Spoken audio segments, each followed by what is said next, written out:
Okay, so David Engels, thanks very much once again for joining us on Hermitix podcast. Thank you very much for the invitation. Looking forward to the second part of our discussion. So yeah, in the first part we discussed Oswald Spengler's Decline of the West, Volume 1, Form and Actuality. And in this episode, as people will imagine, we're going to discuss the second volume, Perspectives of World History. Now, one thing I would say about these, I mean, I always reiterate this with any conversation, is that no hour to an hour and a half long conversation is really going to cover a philosophical or a theoretical work. Now, that applies to most of them, but it applies especially to Decline of the West, which, when you read it, it's a real unfortunate trait of history, I guess, that it's basically been pushed aside in its entirety as this fascism light or just a right wing reactionary work which people read because they, I don't know, this sort of forbidden book. When Mhm. you read it, and it is astoundingly complex, astoundingly well researched, and a book which somehow manages to tackle sort of every major form of theorization, from tradition, male and female, states, nations, races, everything you could sort of imagine. Spengler's got a little section in there for it. So you mentioned in the first discussion that you sort of have a preference for volume two. Um, why is this? Yeah, well, f- on the one hand, it's certainly linked to the fact that volume one essentially deals with more terse stuff such as mathematics, partly also art history, where he goes fairly detailed into different aspects of Renaissance and Baroque art, and the political aspect on the one hand is missing a little bit, and it's very historical. So it's not an analysis about what is happening in the 19th or 20th century West. It's really a comparison between, well, essentially classical Greek and Roman mathematics with Western mathematics, and of different aspects of art history. And now this is, of course, very interesting. I always felt a bit more interested by the more political aspects of the second volume, which, as I said, deals with Spengler's present and the events immediately leading up to it, and comparing that with other periods in world history. So that is, of course, one aspect.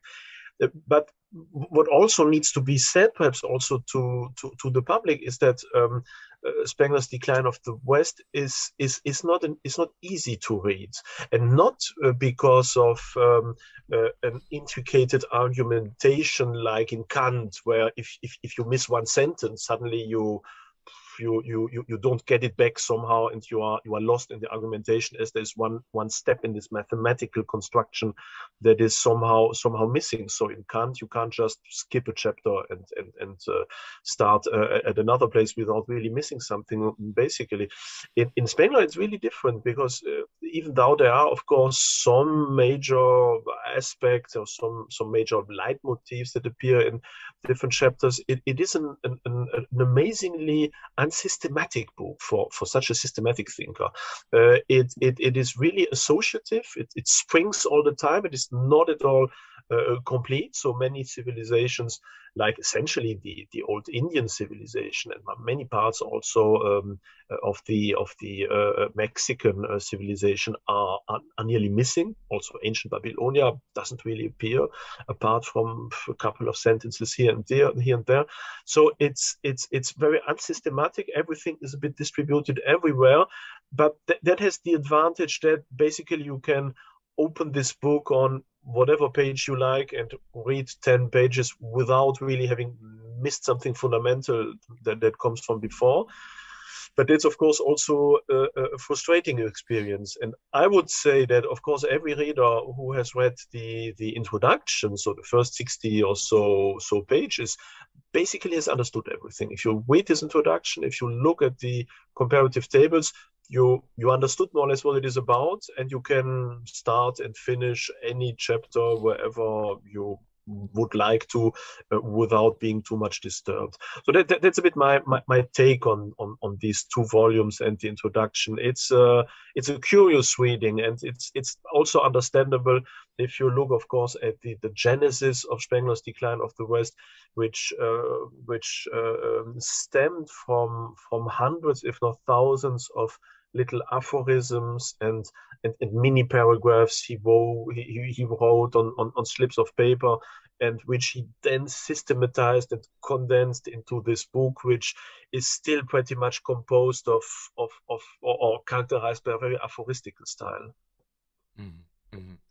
And I mentioned at the beginning the controversial nature of Decline of the West, and this really, as I understand it, is down to volume two.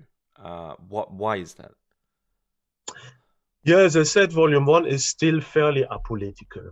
There's this introduction, okay, but it's still quite short, and it's not necessarily filled with passion, or at least political passion. We have also to think that volume one had been written still during the First World War, so in a context where the political system was still stable, and where Spengler was writing, in the middle of an imperial state of late Wilhelminian Germany. Whereas Volume Two was written, or at least published, then notably under the Weimar Republic, and of course is a testimony to the destruction of this old Wilhelminian, late Victorian, you could say, German society, the political chaos that ensued, the attempts of creating from scratch, you could say, a democratic state in Germany, much resisted against by but many people, and many classes also of population. And of course, Spengler reflects this sentiment, and deals a lot with political issues, and obviously does not belong at all to this progressist, teleological, historical school, thinking that history is or is characterized by the evolution of liberalism, democracy, freedom, equality, and so forth. Spengler is, as the listeners may remember, more of a cyclical thinker, or at least a biological thinker, for whom all major civilization develop basically in parallel to each other. So all go through basically morphologically the same steps.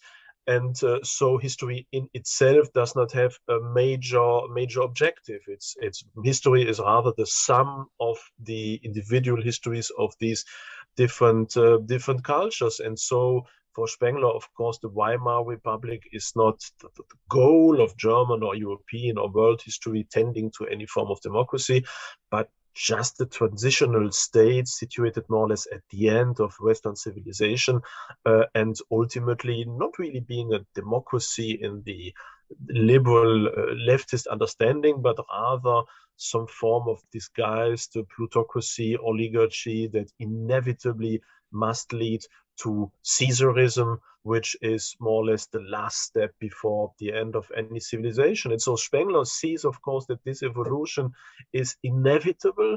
So he doesn't necessarily judge this, but he simply remarks that we have these similar evolutions in every civilization, and that thus also this Weimar democracy is just a transitional state. And of course, this has been considered as highly anti-democratic, illiberal, as some form of conscious or unconscious justification of fascism, as Spengler believed that Mussolini was one of the first prototype of this Caesarism that, in analogy to the Caesarism of the late Roman Republic, would also affect Western civilization. So Spengler had developed also some, well, we can say that honestly, some form of sympathy also for Italian fascism as being more or less what future would be about. He was not the only one, of course, in believing that. And so out of all that, there has been many readers develop this idea of Spengler as a proto-fascist, illiberal thinker, and so forth. That is, of course, also strongly linked to his style. He is a Nietzschean thinker, so he's very obviously an elitist thinker for whom what is really interesting in history are some elites, are some aristocracies who really act, who shape history, whereas the large masses basically just are victims of history. And he doesn't really express any form of sympathy, or at least if he does, it is well hidden within the decline. So of course this elitism and this determinism is also being criticized by the left as being a testimony to his anti-humanism and so forth. And that is not absolutely wrong. Also, I think that a book like The Decline of the West could have been written with more pity for the victims of history, without this triumphalist attitude. It's only the strong who win. That's a tragedy, but that's how it is, and we have to accept it. That is more or less Spengler's gist. He could have said the same, with saying, well, it's a tragedy for all these poor people downtrodden, but yeah, it's unavoidable. So it's also a question of style, and all that has led to this condemnation of essentially the second volume. And perhaps something we also should not forget is that the first volume, when it first appeared, was written in a much more scholarly style than we know it today. Because when Spengler published the second volume, he also published a revised edition of the first volume, which is the one everyone reads by now.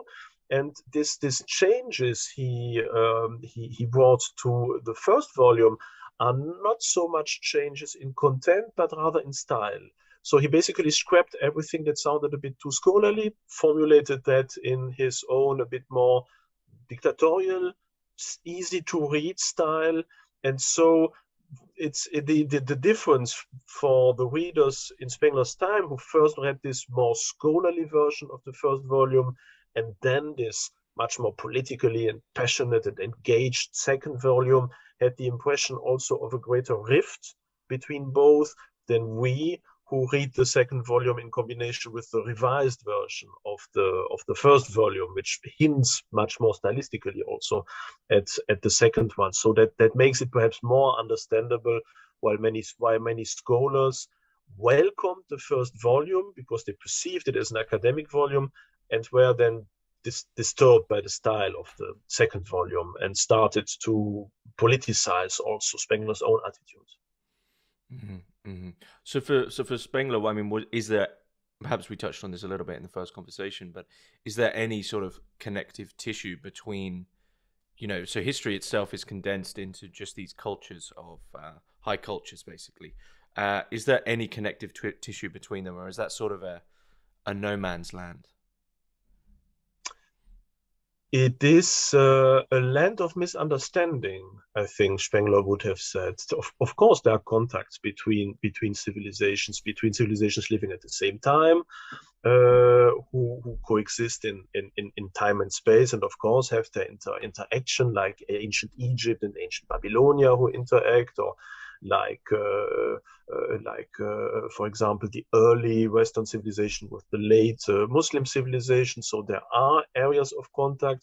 Of course, there is also a phenomenon of reception between long bygone civilizations and much later civilizations who discover their heritage and somehow try to integrate that into their own wealth or their own evolution, like the Western civilization, who is regularly looking back at classical antiquity and trying to be inspired by this information. So there are spaces between these civilizations, but they are not really spaces of exchange for Spengler. There's spaces of misunderstanding, as every civilization either misunderstands another one. So it reads its text, it looks at its works of art, but it is only capable of perceiving them through its own lens and only perceives them through that. And that's why Spengler once said in fact, there's not one Aristotle, but three Aristotles. There's a real Greek Aristotle, then there is the Muslim reception of Aristotle, which gives rise to completely different personality in many respects. And then there's the third one, the Western or the Faustian reception of Aristotle, which also is very far from the original Aristotle. And we could perhaps also say there another example, which seems perhaps also more obvious to us today, is if you compare the real ancient classical Indian figure of Buddha in the context of Hindu philosophy on the one hand, and then the Chinese and Japanese reception of Buddha, which makes Buddhism becoming something absolutely different from what Buddha himself probably intended in his Indian context. So Spengler certainly has a point there.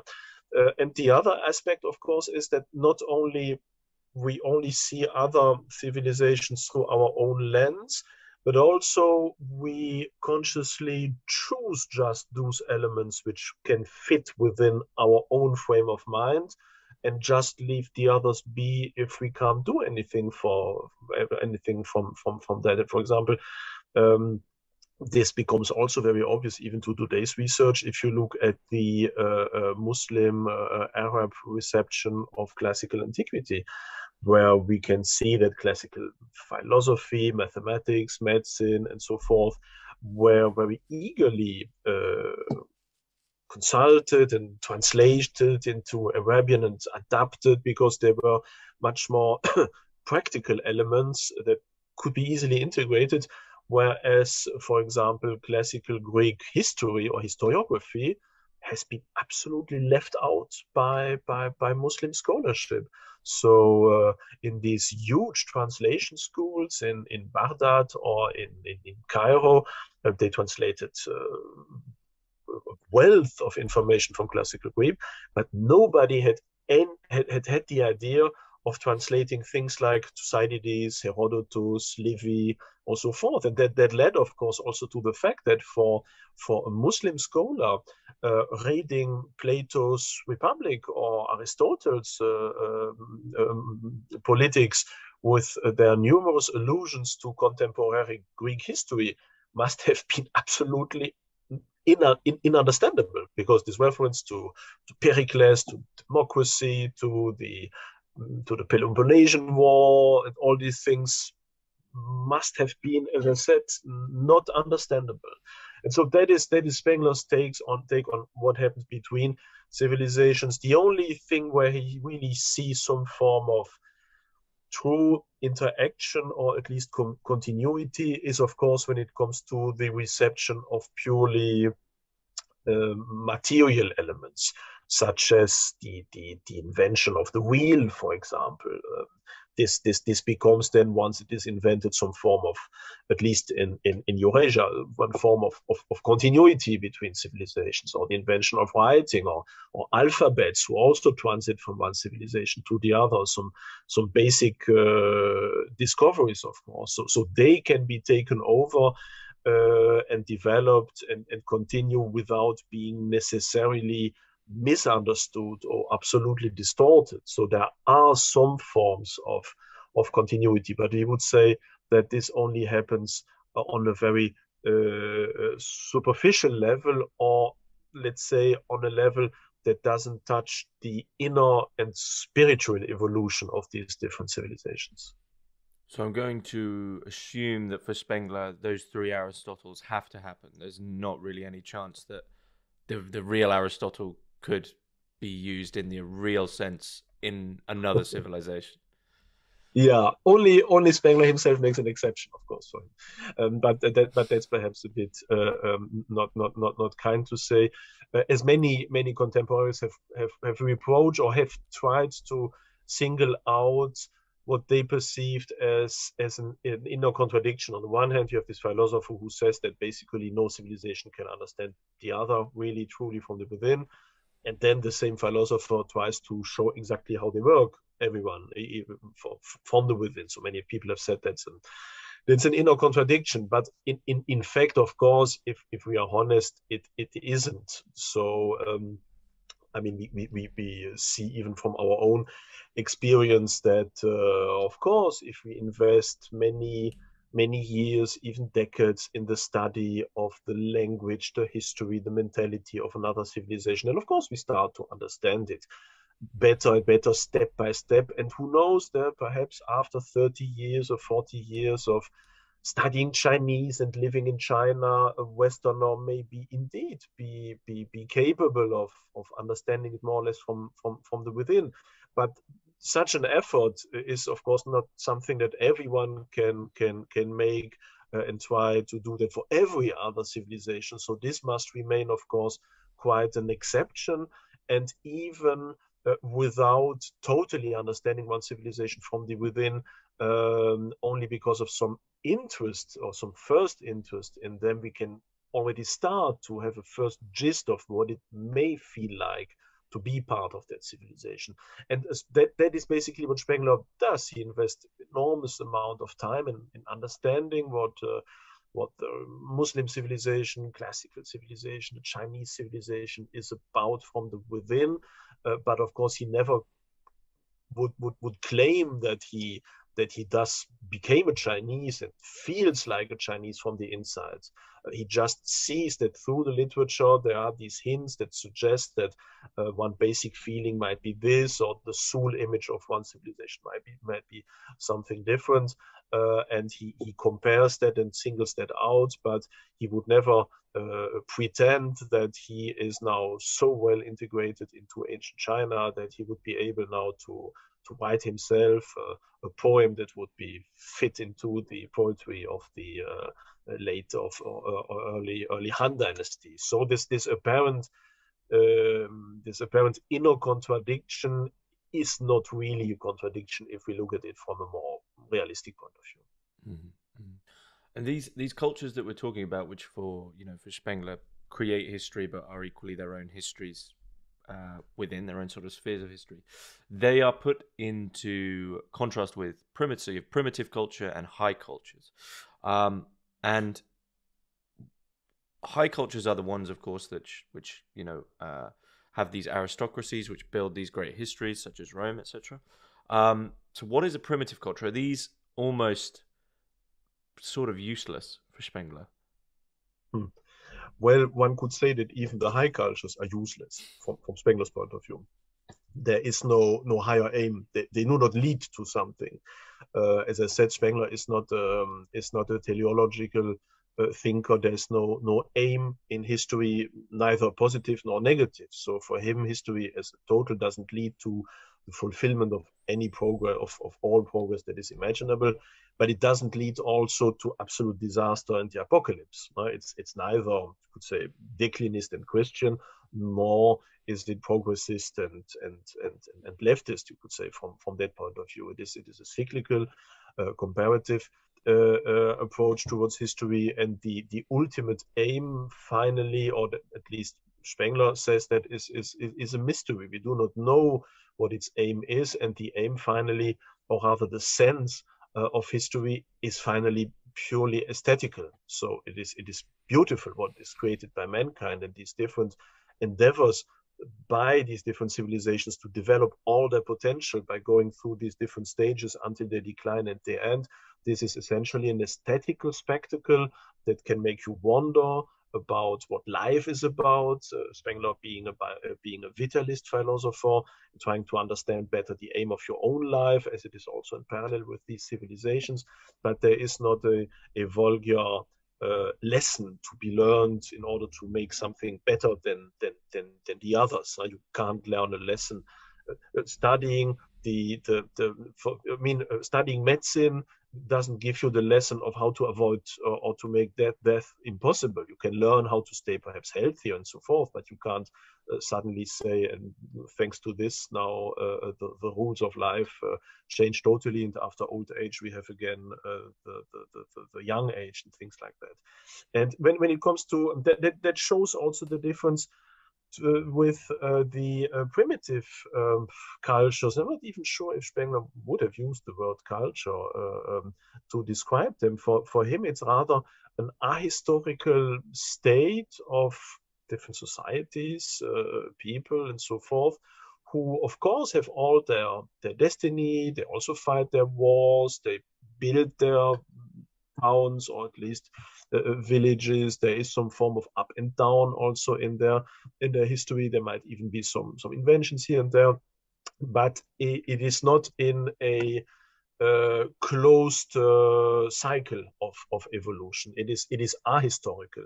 On one point, he says that the history of the Germanic tribes before the Roman conquest is as interesting as the life of different ant or bee people. So they of course they evolve, they have their destiny, but there is no real sense behind that. There's no intrinsic logic. They are not in the part of this 1,000-year-old long process which starts at a certain point. It's a mystery why, and which then inevitably goes through all the stages of evolution until this course of civilization is finished.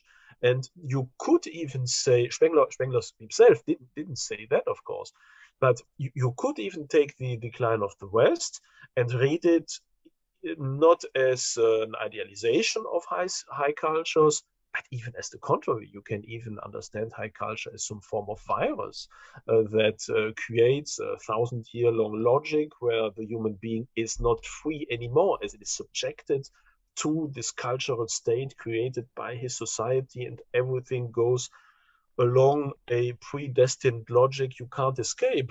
Whereas one could argue people living outside of this cultural evolution, be it before or be it after, are in some way freer because they are not subjected to the pressure of the cultural stage they live in. They can do basically whatever they want without being a victim of history. Of course, Spengler doesn't say that, but just showing that you can take this Spenglerian approach and turn it upside down, and it still is valid, but you can interpret it, of course, in a radically different way also. Mm-hmm.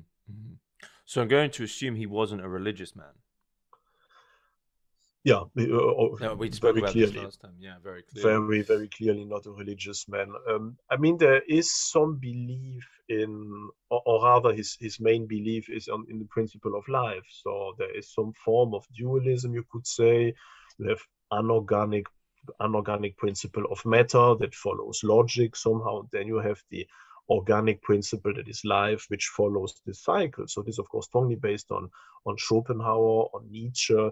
So it's in the continuation of this. So I guess that for Spengler, life itself must have been certainly a wonderful principle, more important than just pure matter, like in materialist Marxist thought. So life, of course, is perhaps not a transcendent matter, but clearly one that is not purely materialist for Spengler.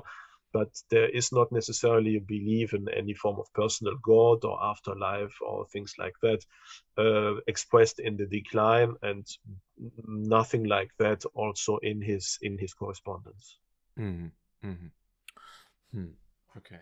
Because I mean, of course, that's something which, as you say, you can take it either as it's not understood in a positive or negative sense. This form of history, it just is. You're within a culture. You're either of that culture, and I guess in a certain sense, if you're in the beginning stages of a culture or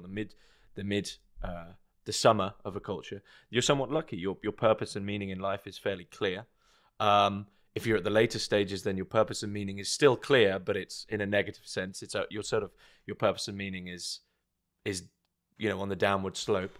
But of course, the thing that really interests me in this volume is this notion of you either belong to a high culture or you're simply a human in general, a human type in general, as Spengler says, a historyless man, which sort of, it begs firstly the question, right? I would argue that if you're part of a high culture, if you're a Roman citizen in the high high season in Rome, you sort of know what to do intuitively or instinctively, right? You are that. If you're a historyless man, if you're historyless, what do you do? Yeah, absolutely.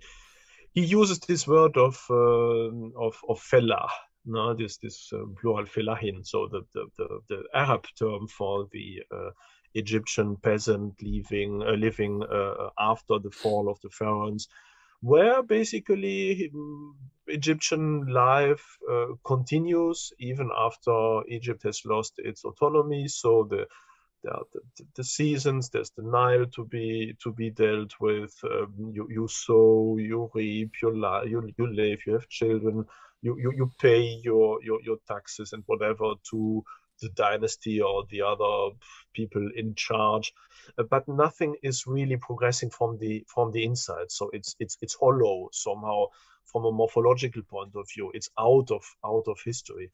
And that is a feeling, of course, that I think we already start to see around us, especially today, I would say, in the modern West, where increasing parts of our civilization have stopped to feel in any form of solidarity with their own history, with their culture, with their tradition.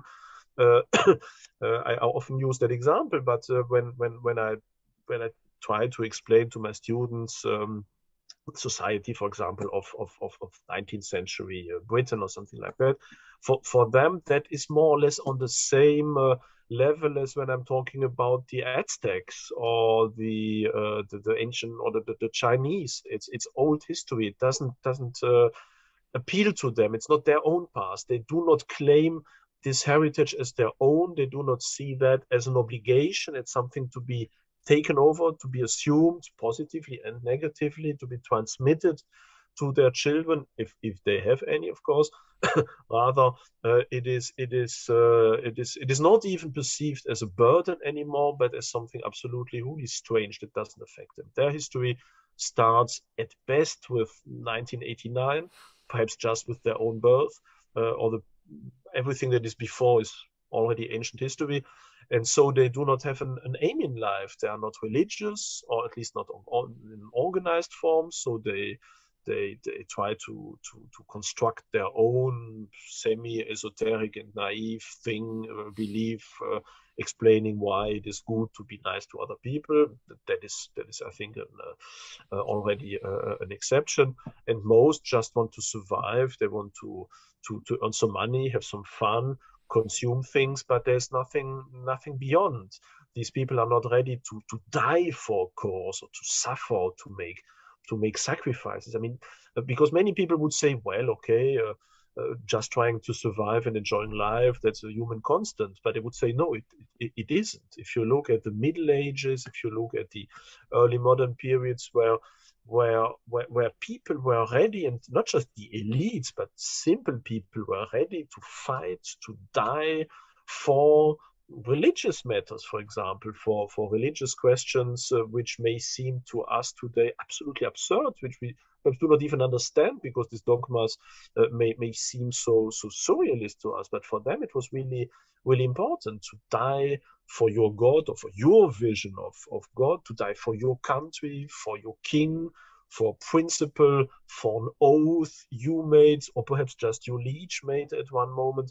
And they did it, and they accepted it somehow, because they were part of this history. And today we have dropped out of that. Not all people, but more and more people. So we are already starting to see what this post-historical man may look like, and will look like. And Spengler would say, well, that's the modern fella.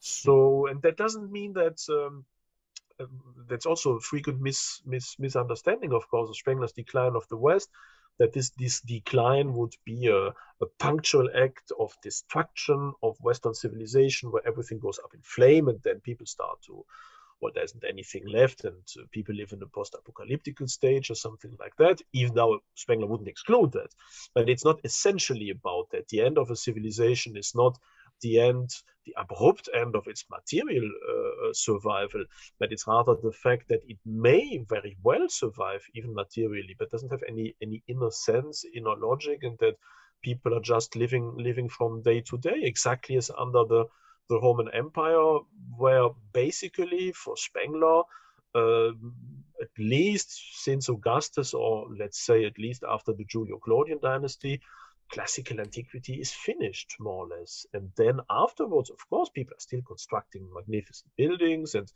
living a nice life and recopying books and recitating poetry and doing things like that. But it is not anymore filled with any sense. It is out of history. And that is why it becomes then also cruder and cruder, simpler with every step. Things that are destroyed are not rebuilt anymore. People lose knowledge. And then in the end, finally, everything can crumble very quickly as it did then when the Germanic invasions started. Mm. So, I mean, yeah. perhaps this is something that Spengler would disagree with or say isn't a possibility. But is it a possibility, or do you see it as a possibility of us moving into, due to perhaps what, we live perhaps in a state of anomaly? And this isn't me abiding by like progressivism or progress in general, but we live in an anomaly of history and technology in the sense of ease of transport, ease of moving people around, ease of moving masses of people around, and also mass communication on a global scale. So you become this global community. Do you think there's this possibility of us moving into a history which is itself historyless? It actually sees being historyless as its defining characteristic. Mm-hmm. Mm-hmm. That could very well happen for some decades or even some generations. Yeah, yeah, yeah, that could be possible. I mean, if you look at classical antiquity, the real core of this civilization is, of course, Italy, and not even all parts of Italy, and of course, Greece and a little bit of Asia Minor. That's the real center. All the rest that is conquered by the Roman Empire is some form of periphery. These are the rests of ancient civilizations like Egypt. They are the emerging young civilization of Muslim civilization right in the East, where Muslim civilization rises in form of early Christianity first. Then you have these prehistorical societies of the Celts and the Germans. So they are all somehow integrated into this classical Greco-Roman Empire.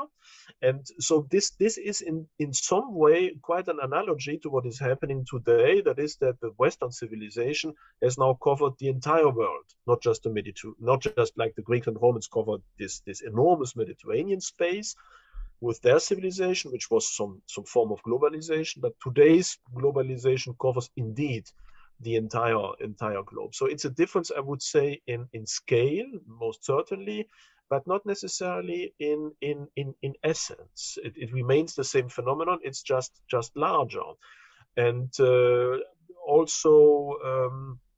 This once this Western civilization dies from within, and it is already terminally ill, you could say sooner or later, when its real creative impetus ceases to be there, then it will be extremely difficult to hold up our degree of technology. That is already what Spengler himself, by the way, in his seminal, though very short essay on men and techniques already stated. That is that one day or the other, quite soon, not yet now, but perhaps in 1 or 2 generations, most gifted people will become disgusted by the civilization. They will retire into some form of artificial paradises, and don't want to continue to fight or to develop anything new. And so this entire technology will first start to stagnate. Perhaps there will be some new applications found, but there won't be anything really new. There won't be a new evolution that is such a difference like the evolution or the discovery of the airplane when you hadn't anyone. That's a real step forward. But he would say it would stagnate, and then more and more people will lose the knowledge of how it fits together. Already now, nobody knows really how a laptop functions. From when nobody really understands every different step of it. It has already become much too complex for that. So we just hope that it continues to function like that. We make it even a bit more complicated, but nobody could now, given the different instruments, start to build one from scratch, because he wouldn't understand it finally, because it has become more or less impossible to do that. And so sooner or later, these there will be missing links between the different steps or between the different parts of our civilization. And so there will be a gradual process of simplification, of primitivization of our technology until it will crumble one way or the other. And one of example, once again, is ancient Rome. There too we see on the one hand how civilization becomes simpler and simpler from the 4th century onwards. Of course, some nice buildings are still constructed, but in general we see that everything becomes more crude. Sculpture is not at the same level than under Augustus, for example. That people are starting not to build new buildings, but rather to just affix some form of huts to the walls of other buildings. So things are not rebuilt anymore, or if they are done, so they're repaired in quite not the same fashion like before. And then in the Roman Empire, once the infrastructure crumbles, then and the exchange network crumbles very quickly, everything declines. For example, you see in a very convincing way that from the 5th, 6th, 7th century onwards, when the Mediterranean traffic ceases really to function, that people in Northern Europe, they do not have any access again to high quality ceramic roof tiles anymore. And so they can't produce them really from themselves. They don't have the knowledge, they don't have the material, so they start to put straw again on houses. They don't have any access to olive oil, for example. So when they want to, they have to go back to beeswax, for example. There's also no access anymore to high quality tiles in order to, and bricks in order to build buildings too simply. So they start again taking stones from the environment or from ancient ruins. So that is a process that takes, of course, quite a long time, but that could be the example of how also this Western machine technology, as Spengler calls it, could, given enough time, crumble from itself. And the other possibility, which Spengler outlines also very drastically in Men and Techniques, is of course the inner resistance to Western civilization by the other already dead civilizations, which nevertheless are filled, thanks to the influence of Western civilization, with resentment, with the wish to somehow get rid of the yoke of Western civilization, and who try to use this Western civilization and technology in order to fight the West. That is something Spengler already thought that Eastern Asia would do, that the Muslim civilization would do, not out of their own creative impetus, which is dead already, but rather through a phenomenon of mirroring effect, where they still have enough life in them, you could say, to not to want to be subjected to Western civilization and to learn how this Western civilization functions in order to fight them. But once this Western civilization is then dead too, they would not have enough life in themselves to take over this technology and develop it independently. That's the end, more or less, of Men and Techniques, and that could be the blueprint of the evolution from the late 20, or let's say the second half of the 21st century onward. Already now, China shows us how that could look like, a westernized civilization that is just poised to somehow to take over this leading role. And I strongly doubt if once Western civilization would be destroyed, if China, for example, would have the knowledge or the interest or the creative energy to develop Western technology into unknown directions, or if it would then also very rapidly become disused and just become some form of elite games, whereas the large masses would still live in very modest, nearly medieval conditions. So the catalyst for the Roman Empire was really, even though it was on the decline, it was really to do with transportation and, we could say, supply chains in a certain sense. That was, of course, very important, as there was a huge division of tasks, of course, within these enormous empires, and the security in the Mediterranean and the high quality of the Roman streets made it, of course, possible, or made it economically interesting to export things from Egypt to Gaul. And also, of course, the Roman army who was moved around this entire empire was also an important vector of transportation of goods and services and knowledge. And once, of course, this infrastructure crumbled because the different Germanic tribes divided it up between themselves, and then Islam came and cut off one half of the Mediterranean, then all of that crumbled very, very easily, and people had to find local substitutes to high quality products coming from everywhere. And they also just needed to survive before they could live off very cheap grain coming from Egypt or from Africa.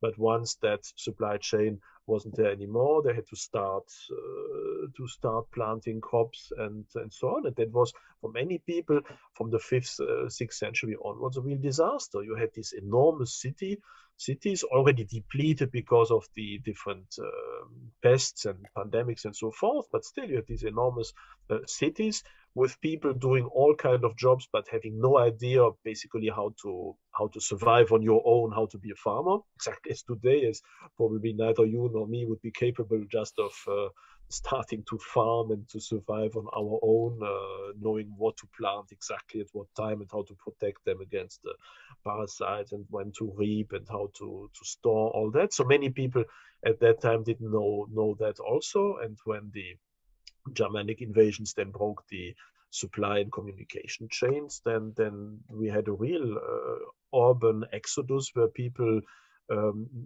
started to realize that these cities, they couldn't survive because no food was arriving. So they started to go outside to find a plot of land, start farming, and they didn't succeed because they didn't know how that functioned. So there was a rapid decline also in population. Of course, I'm simplifying and condensing events that happened not just in 1 or 2 years, but over a certain period of time.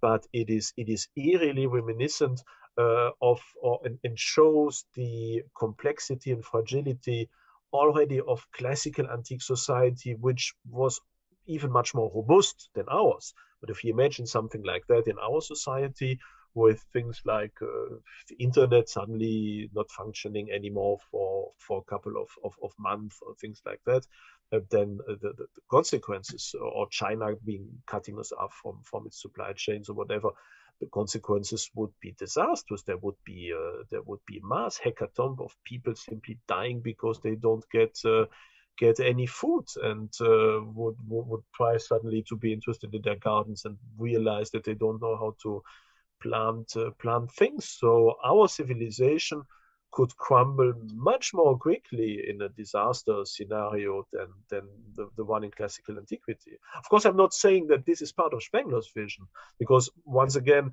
his point of view when he speaks about the decline of the West is precisely not one of a cataclysmic disaster, but rather of a long-term decline and end of this creative process of each culture. But once this culture or civilization becomes petrified and extinct, then also catastrophic things could happen and did happen and could also happen to us. Mm-hmm.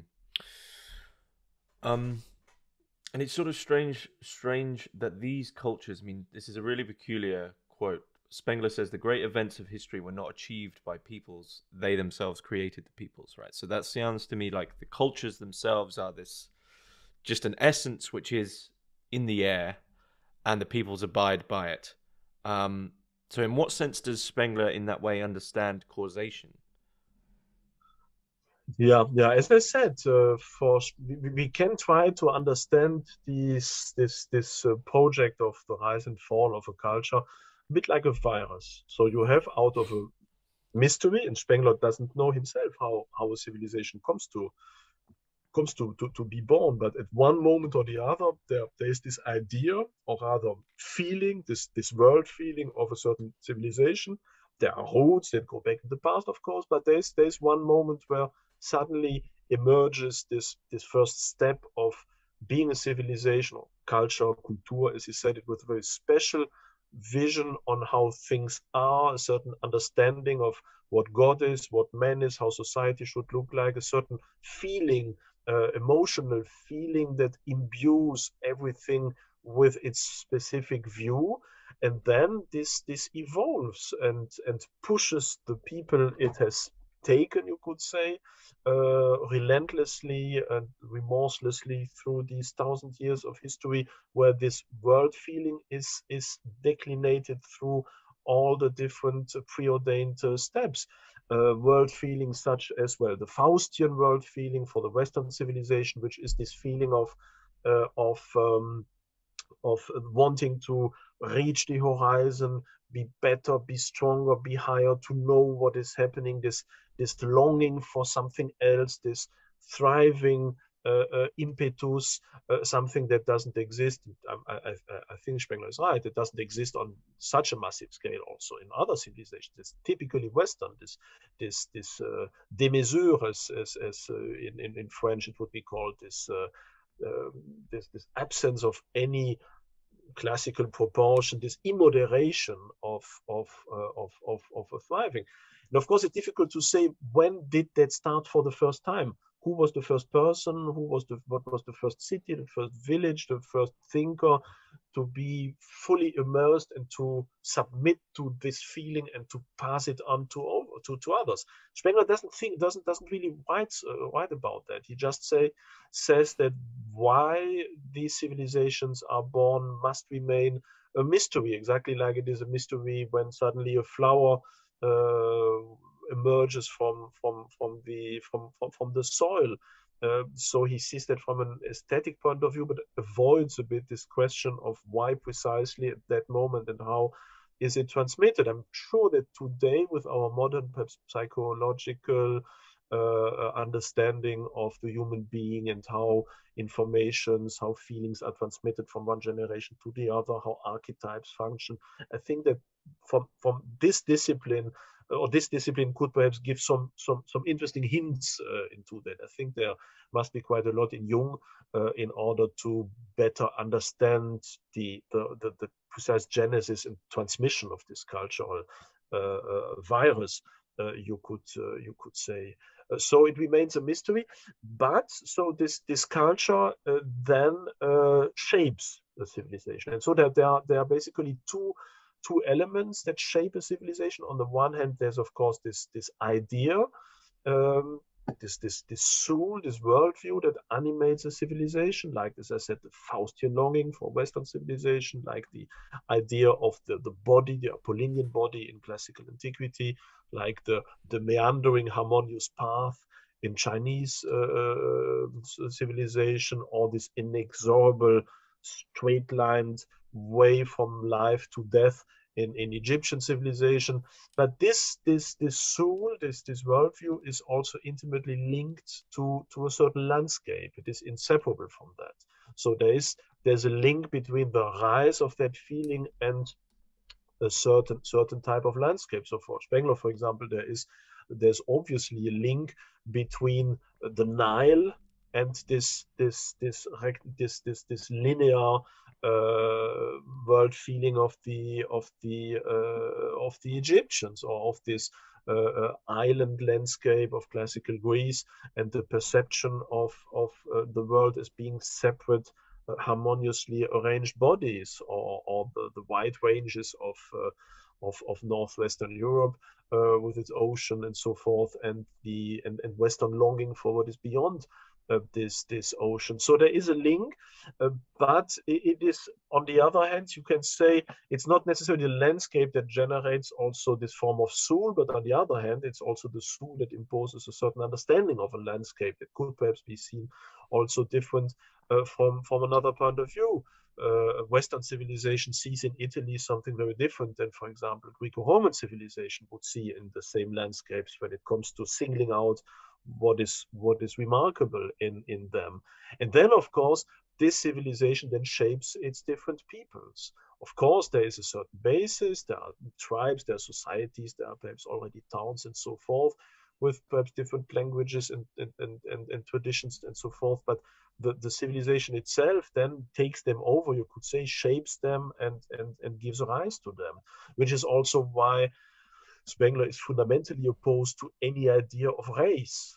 For Spengler, race is something that at best stems from, or as a political term at least, that is first created by civilization. A race that is something that after generations and generations of a specific form of education, of breeding, of singling out, of aesthetical qualities, then finally comes to being. But it is not it is it is not the biological race that shapes any form of civilization. It's rather the other way around. It's civilization that gives rise to a certain form of people, even from a biological point of view.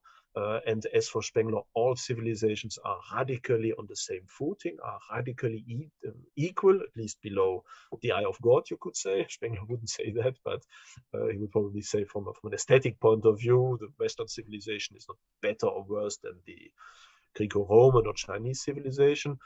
So that is why he was, of course, absolutely opposed to this very crude tentative of social Darwinism and, of course, of National Socialism in interpreting history as the consequence of the conflicts between different races and the endeavor to somehow create a hierarchy of races with the Aryan race, like in Gobineau, and subhumans on another level. For Spengler, that doesn't make any form of sense, as there is no superiority of the white people linked to Western civilization over the Semitic people of the Christian and Muslim civilization. And that brought him, of course, also in quite a pronounced contrast with National Socialism. It explains why he had this, why they even forbid Spengler from publishing things after their takeover of power. So race is a term that appears in the decline of the West, but as the result of civilization rather than being its preconditioning. So where, I mean, if you agree that there is some sort of misconception about Spengler in that sense, that he's aligned with certain figures of that type, do you think it primarily just comes from his sympathies with Mussolini and this Italian civilization that was coming forward, or do you think it's sort of just over time something that's just grown? Well, there is the style, of course. As I said, it's very elitist. It's a dictatorial style that doesn't really fit, I would say, in the more gentle form we tend to formulate scholarly books today. Then there is this determinist view of history, which is not progressist, but which is cyclical and predetermined and leads ultimately to the end of something, to the dying of something. That is, of course, very difficult to also to accept by our modern societies, who tends to focus everything on progress and rise and so forth.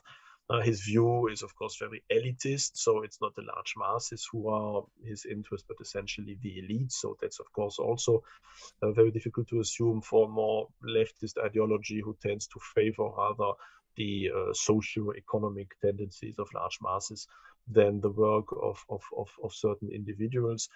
And yes, of course, there is the problem of interpreting democracy. And for Spengler, of course, democracy as such doesn't exist. For Spengler, these constitutions as such do not mean much. It depends on at what moment of the history of a civilization they appear, and what people fill them with life. And so, for example, classical Greek democracy of classical Athens is not essentially understood by Spengler as under the terms of democracy, but rather under the term of in what phase of history it happens. And for Spengler, for example, the age of Pericles and of Athenian democracy, for him, this is an absolutist era. He says that Athenian democracy is nothing else than the absolutism of the demos, and as such, its parallel is not with the democratic society since the French Revolution, but rather with the absolutist monarchic state of Louis XIV in France. And so the Parthenon is somehow the equivalent, you could say, of the Castle of Versailles. These are the morphological parallels he would put forth.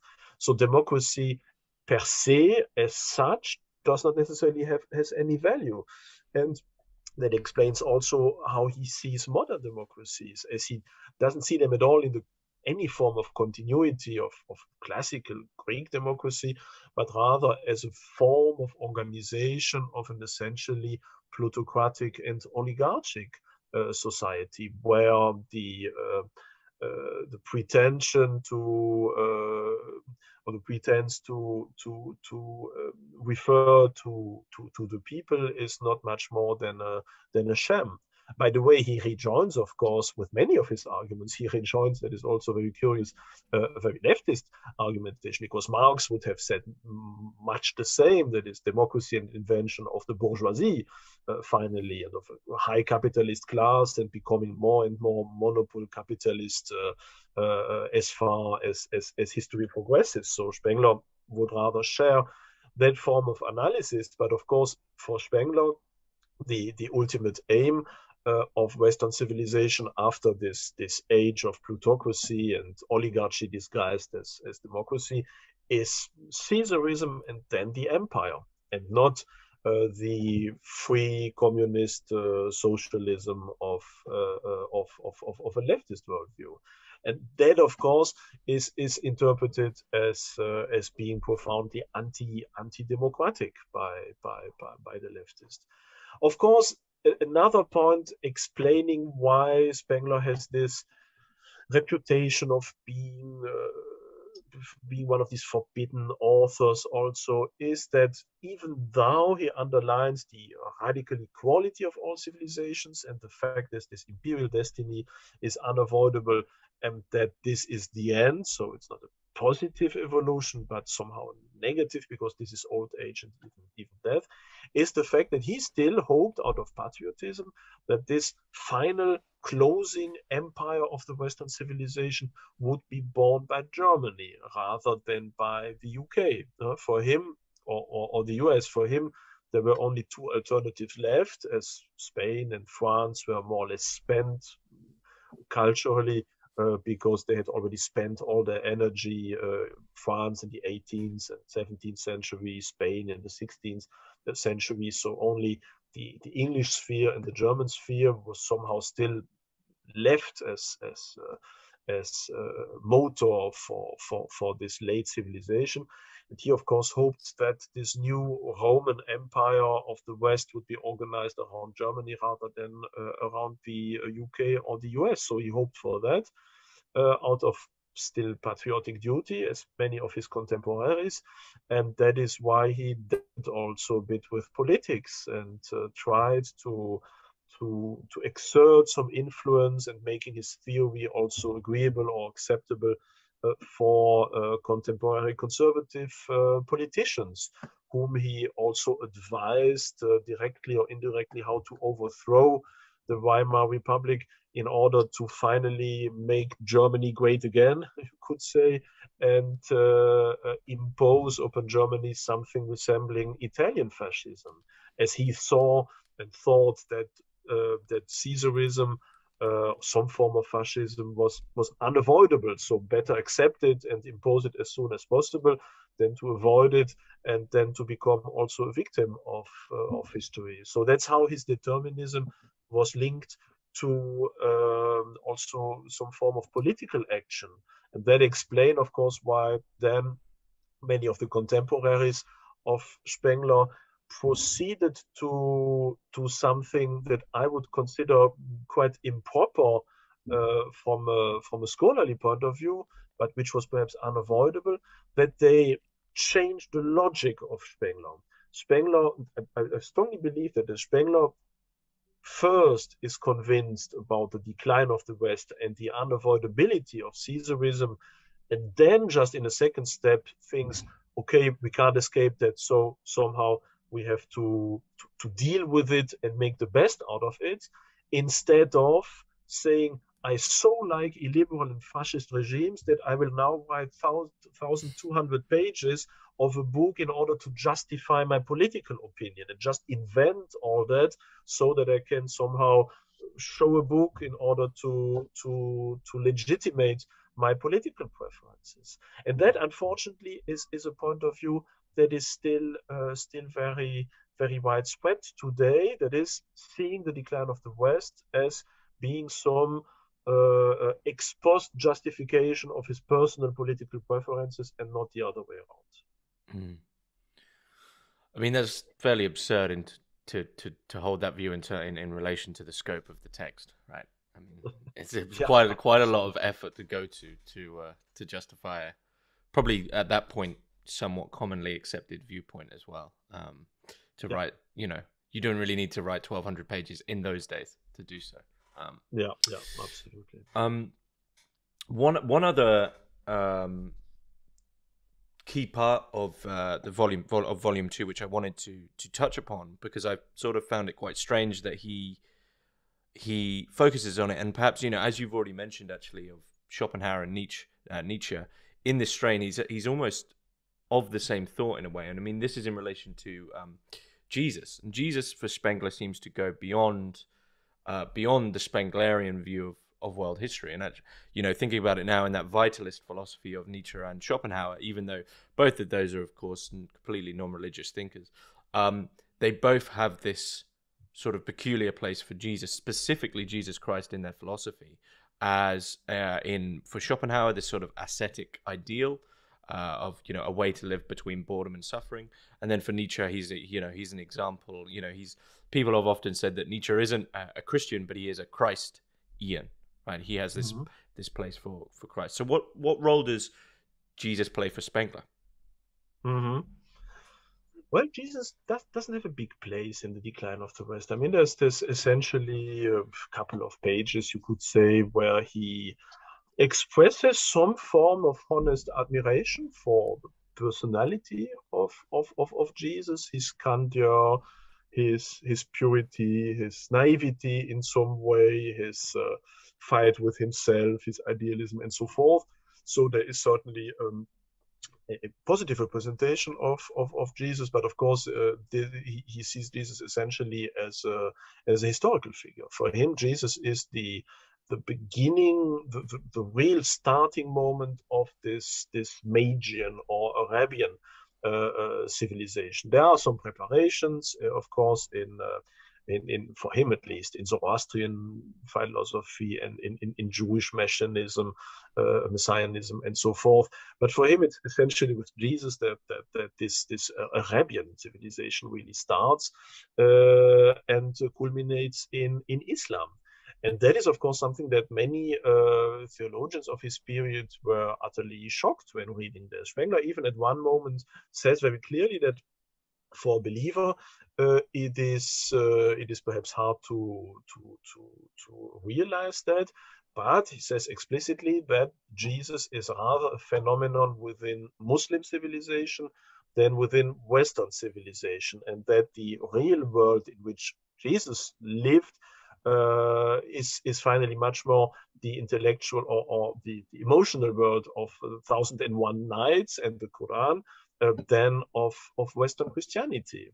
And that shows more or less also this complexity of assessing the place of religion in the decline of the West. Spengler himself, who, as I said, was not religious, I think even in his diaries, there's one passage where he confesses that from his 13th, 14th year of life, he said that he finished with all illusions about God and religion and finished to have any religious fights within himself, that he became absolutely detached from religion. And so religion is something that, or is a phenomenon that, a little bit like technology, also can move from one civilization to the other, can even influence some civilizations at the same time, but which then becomes a different phenomenon. And he, exactly as he says, there are three Aristotle, he would also say, well, there are a couple of Christianities. There is the Christianity of the first millennium, essentially centered around the Eastern Mediterranean basin, which is just one phase in the development of the Magian or magical civilization, which culminates in Islam, and so which spans roughly from the year 0 to the year 1000, you could say. And then there is Western Christianity, which takes over, of course, the Bible and quite a lot also of dogmas and literature, but which reinterprets them from the point of view of the Faustian men and the Faustian worldview. And so it takes over these texts, but sees them in a totally different point of view. And so the real historical Jesus for Spengler belongs to this Magian civilization. And so finally you could say that the real Jesus for Spengler is the beginning of an evolution that culminates then in the Fatimid or Seljuk Caliphate, with Mohammed also as one of its points, whereas the Western Christianity is in some way a misunderstanding of historical Christianity. That's what Spengler would say.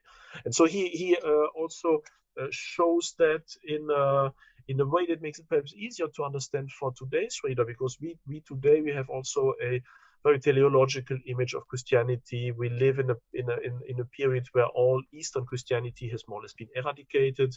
So we make we see Christianity as somehow synonymous with the Western civilization, and very often reduce that to Catholicism, Protestantism, a little bit the Orthodoxy in Russia and around. But we do not see at all that, at least in the first millennium, Christianity was an affair of the Eastern Mediterranean basin and not at all of Northwestern Europe. And so we tend to see a linearity where we have finally rather different phenomena, which becomes very clear when we consider also that Christianity, even in the beginning of Western civilization, so in the early Middle Ages, looked absolutely different from what we see today when we go into a post Second Vaticanum Catholic Church or an Anglican Church or whatever. If someone wants to understand what medieval Christianity was about, he should read, for example, the Heliant. Read, some listeners may know about this attempt to somehow compile the different gospels into a long ancient German Saxon poem that describes the life of Jesus in this form of early High German for a Saxon public, which is still very much pagan and also influenced by Germanic traditions. And if you read this, you see that Jesus is the head of some form of warrior tribes who rides through the different forests from one castle to the next one, and he gives lavish banquets, and they fight at some moment, and they are heroic act, and they all insist on the strength and persuasion and force of Jesus. Even the end, where Peter then cuts the ear of one of the people wanting to imprison Jesus, is depicted as real medieval battle where people start to slay each other, and blood is flowing everywhere, and they all are great warriors and so forth. So if you read this poem, from an emotional point of view, this is absolutely something totally different than if you read one of the real Gospels from the context of the first century AD. And we have to realize that for most of the people in Northwestern Europe, when they started to become Christianized, that for them Christianity was basically assimilated through through these endeavors. They couldn't read themselves anything. They couldn't read the Gospels, obviously, themselves.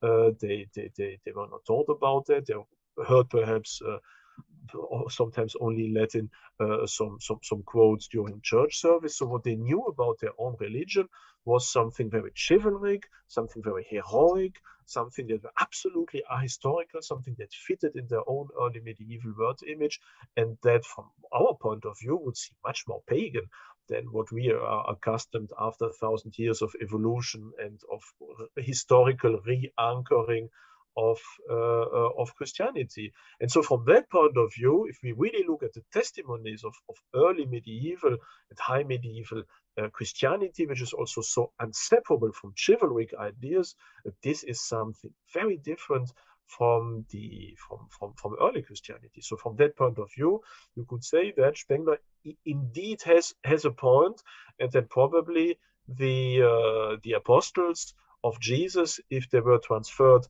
1,000 years later into some form of Germanic forest and seeing what people considered as being Christian, would probably be aghast and say, well, what's that for a strange thing? And why do they refer to Christ in such a weird way, which has nothing to do at all with the Jesus we experienced in Galilee at the beginning of the first century? Mm-hmm. It makes me wonder, with Jesus being once again the whole story being subsumed into the Spenglerian worldview. Is there anything Spengler sort of comments on which he does see as an anomaly of something which he can't fit into his worldview? No, I don't think so. I I think that Spengler was himself so steeled in his own vitalist philosophy and his own view on history that he doesn't seem to have had this impulse at looking at some form of transcendence that went beyond a simple Schopenhauerian form of aestheticization of the will to power or the beauty of the fight or things like that. Of course, there are germs of something transcendent in the decline of the West, which are not resolved and developed by Spengler himself. Why it is so important, I think, not to just discuss the book, but also try how we could perhaps rearranged, adapt, modernized, correct this approach. And one of these elements is this is the place of the spirit within the decline of the West, because he very often refers to the notion of an idea which is developed through these different steps. So he says that at the beginning of a civilization, a certain idea is developed. Goes through different stages until it then retires itself into some form of post-historical substract.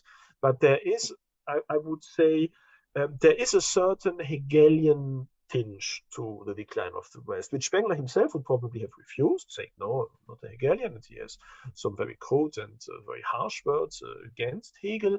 But it is very Hegelian in a certain point of view. If you look at the different steps through which these civilizations go, even though Spengler describes them as steps of a living being, like birth and young age and adulthood, old age and death and so forth, there is a certain also tendency of seeing them in a certain dialectical way. You could, and I've tried to do that, by the way, in my own endeavor to develop a philosophy of history, you can translate them quite easily into a dialectical scheme with thesis, antithesis, and synthesis, with the thesis being somehow the culture, the antithesis being this rationality that then develops in the second half of the evolution of a civilization, and then some form of synthesis in the end when it petrifies. Already this juxtaposition of culture and civilization is somehow quite dialectical, or rather it's antithetical, but really cries for some form of synthetical resolution, which my point of view, can indeed be seen also in the last development phase of every civilization. And there are, as I said, many germs of such a dialectical reading of Spengler in the decline of the West itself. So even though Spengler himself did not put that very strongly forward, there are many elements that would permit perhaps more satisfyingly metaphysical reading of the decline of the West. And that's why I so often appeal to people to stop seeing this book, as many others also, as just an antiquarian testimony of period 100 years ago, and to just read that in the context of Weimar and these silly conservative peoples, and influenced by people by person A, and then received by person B afterwards, but rather in seeing this enormous comparison between different civilizations as something that can indeed be verified or falsified by reality, by historical research.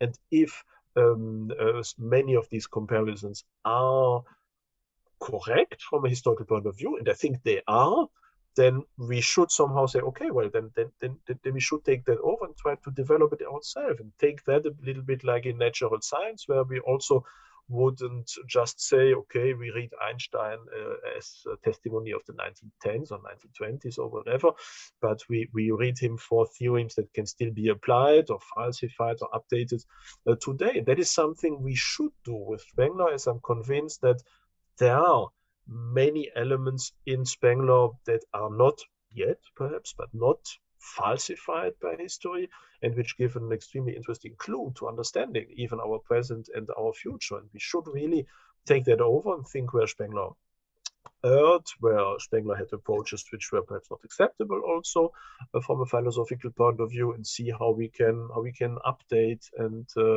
him and progress somehow beyond his own point of view. Mm-hmm. Is are studies of Spengler's work growing, or is there increased interest? I think, well, after the Second World War, there has been decline in interest, very notably in this Cold War context. He seemed also somehow antiquated, as this didn't seem to fit in very well into his predictions. And then since the fall of communism, of course, and then since the new multipolar world that is emerging, and all these different cultures again becoming so important, like the Muslim world, like China, like so forth, this more culturalist point of view has become ever more convincing. And given the obvious decline of Western civilization, which seems to be in full dissolution for the moment, of course, the decline of the West becomes ever more interesting. And so, yes, I would say that since for the last 20 years or so, there has been increased interest in Spengler, scholarly interest also. Of course, I'm a little bit to say perhaps not objective enough, as I found it myself, this Oswald Spengler Society, and we're editing a journal and regularly organizing conferences and so forth. So I couldn't say that things are happening, because I'm also with the organizers of them somehow. So I'm not absolutely to say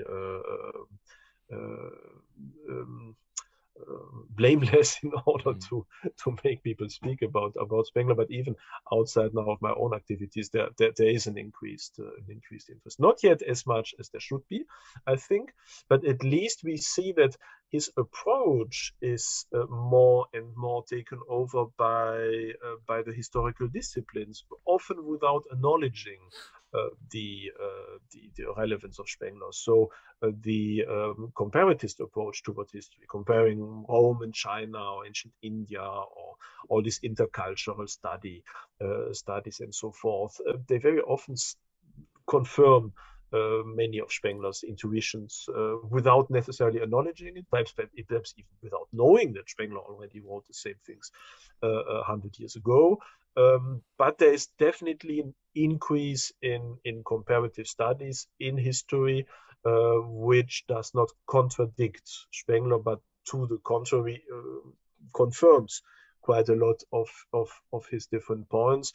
And there's also an increased interest in Spengler's work as such. But what is still missing, even though I'm trying to push that, of course, is a critical yet constructive approach towards Spengler. Critical, acknowledging what is factually wrong, but constructive in order to say how can we take Spengler's method in order to repair or make it function better from the within, because there are a couple of errors in Spengler, like, for example, the fact that Spengler thought that ancient Iran, ancient Persia was somehow a part of what he calls the Magian civilization.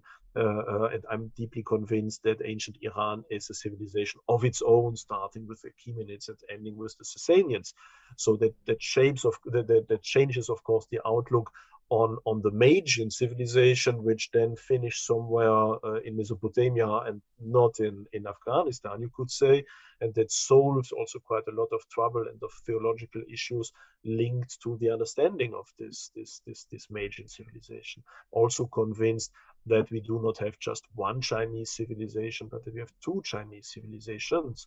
An ancient one that is essentially that finished with the Han dynasty, with its native form of ritualistic polytheism, and then a second one that starts more than half a millennium later, and that is organized around the import of Buddhism. That doesn't center in the plains of the north, but rather the landscape of southern China. That would explain, of course, also the still extraordinary resilience of China today, because China wouldn't then be a dead civilization since more than 2,000 years, like Spengler believed, but rather only since a couple of centuries, and so quite still resilient, exactly as was the Roman Empire in the 2nd century AD. And so there are quite some aspects where, as I said, we can solve a number of issues, undoubtable issues within Spengler's philosophy by applying his own method, but by updating him. And I think that is, at least for me, that is deeply rewarding, and that solves quite a lot of historical issues. So that's really a method I can invite everyone, also a historian or so on, that would hear this talk to try to engage in this approach. You do not need to believe every word Spengler says. It is absolutely possible to take over certain elements and to reject others in order to build upon him and to develop his work. Many civilizations and many informations were also not accessible to him. For example, he had no idea or no real idea about the outline of Southeastern Asia, about the impressive cultural creations of the Khmer Empire in Cambodia, because they only started slowly to discover them at that period. And of course, the Mayan hieroglyphs were not yet deciphered at that moment. And the Andean civilization was barely known to Spengler. So he just wrote, I think, in total 4 or 5 sentences about the Incas, because he didn't really know much about them. So history has progressed a lot since then, and I think that many of this information much of this information can be included into Spengler's way of reasoning in order to maintain this system, which is, as I said, extremely fertile and, at least for me, very convincing still today. So yeah, I mean, in relation to, if a historian was interested, or if other people were interested, you obviously founded this society.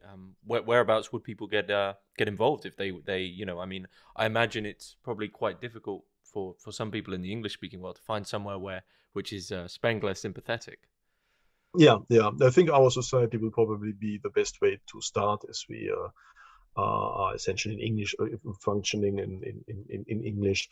Of course, our activities are still modest to the degree that, yes, we publish this regular journal, every few years or so when we have enough articles and review. We try to organize also every 2 years a larger conference, which is then always also published. We award also an Oswald Spengler Prize to chosen personalities that are somehow linked to Spenglerian thought. So in 2018, for example, it was Michel Houellebecq who received the first Spengler Prize, or in 2020 it was Walter Scheidel, the great comparative historian from Stanford University, who received them this year. There will also be a quite well-known intellectual, probably even North American intellectual, who will receive this third Spengler Prize. So yeah, we try to be active, to integrate people interested in the work of Spengler. Nevertheless, we do not want to be a Spengler fan club.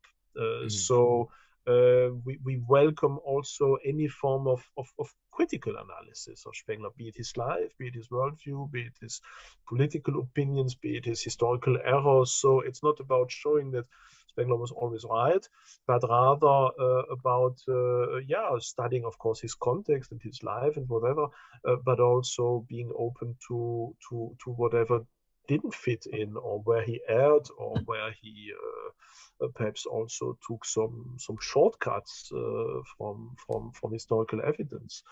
So yeah, everyone of course is welcome to join our modest activities. Okay, okay. Yeah, David Engels. I think that's a good place to finish up. Yeah, thanks very much for coming on. Thank you very much for invitation. It was a pleasure again.